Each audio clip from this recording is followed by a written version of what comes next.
गुरुर्ब्रह्मा गुरुविष्णू गुरुदेव महेश्वर गुरु साक्षात परब्रह्म तस्मै श्री गुरुवे नमः.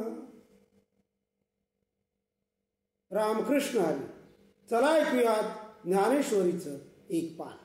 आज आपण ऐकणार आहोत ज्ञानेश्वरीच्या 3ऱ्या अध्यायातील म्हणजे कर्मयोग या अध्यायातील पान नंबर 96, ओवी नंबर 53 ते 63. आजच्या पानामध्ये आपण ऐकणार आहोत कर्मत्याग म्हणजे नक्की काय.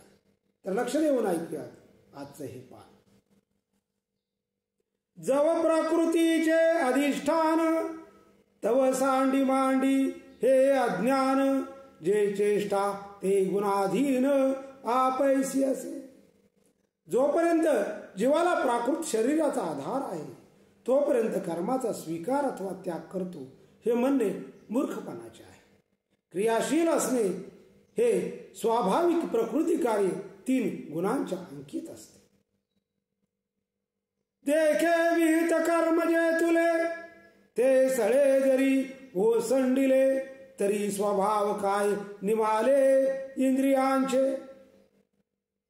दुसरे असे की जेवढे शास्त्रविहित कर्म आहे ते परमार्थाला अडथळा होते म्हणून टाकून दिले तरी इंद्रियांचे स्वाभाविक धर्म नष्ट झाले आहेत काय.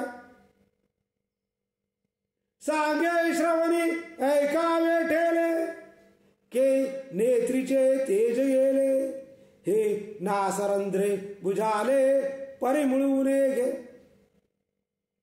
कान ऐकण्याचे नाकारतील काय, पाहण्याची दृष्टी बंद होईल काय, किंवा नाकाने सुगंध घेता येत नाही असे झाले आहे काय.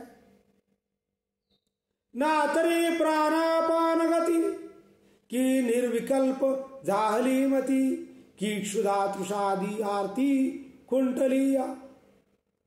धर्मद्वेषाने आपण शास्त्रविहित कर्माचा त्याग केला तर या मनाच्या आवेगाबरोबर प्राणापानाची गती थांबली आहे का, किंवा बुद्धीने विचार करण्याचे थांबवले काय, किंवा भूक तहान वगैरे शारीरिक धष्ट धर्म नष्ट झालेत का. स्वप्नाव बोध उठेले की चरण चालो विसरले, हे असो काय निमाले जन्म मृत्यू. स्वप्न आणि जागृती या अवस्था बंद झाल्या का, पाय चालण्याची क्रिया विसरतील का. यापेक्षाही महत्वाचे म्हणजे जन्म मृत्यू टळले आहेत का.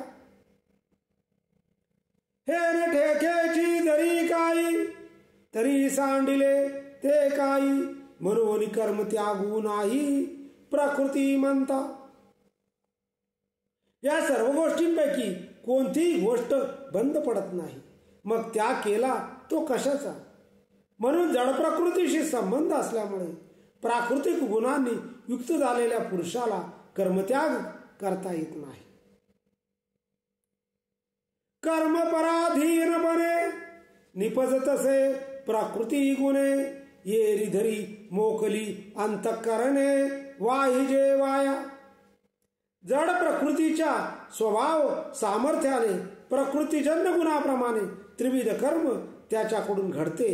म्हणून जोपर्यंत ही मायाशक्ती प्रबल आहे तोपर्यंत मी कर्म करीन किंवा टाकीन असे गर्वाने म्हणणे निरर्थक आहे. देखे रथी आरुढीजे मग निश्चळू बैसिजे, तरी चळू होऊन हिंडीजे परतंत्रा. पहा, रथावर चढून मग रथात निश्चल बसले तरी रथाप्रमाणे आपलेही चलनवलन होत राहते. का उचलिले वायुवंशे चळे शुष्क पत्र दैसे, निचेष्टा आकाशे परिभ्रमे. वाऱ्याच्या माऱ्यात सापडलेले वाळलेले पान वाऱ्याच्या गतीनुसार वेगाने खालीवर भ्रमण करते. तैसे प्रकृती आधारे कर्मेंद्रिया विकारे, नैष्कर्मे ही व्यापारे निरंतर. त्याप्रमाणे जडप्रकृतीच्या आश्रयाने कर्मेंद्रियांद्वारे कर्माधीन अवस्थेत राहणाऱ्या पुरुषालाही त्याच्या हातून प्रकृतीच्या स्वाभाविक गुणामुळे कर्म घडत राहते. मनोनी संगोजव प्रकृतीचा तव त्यागून घडे कर्माचा, ऐसियाही करू म्हणती तयांचा आग्रहोची उरे. म्हणून जोपर्यंत जडप्रकृतीशी संबंध आहे तोपर्यंत कर्माचा त्याग घडत नाही. का मी कर्माचा त्याग करू असे जे म्हणतात त्यांचा आग्रहच केवळ उरतो. आजचं ज्ञानेश्वरीचं पान इथंच संपलेलं आहे. या पुढचं पान ऐकूयात पुढच्या भागामध्ये. रामकृष्ण.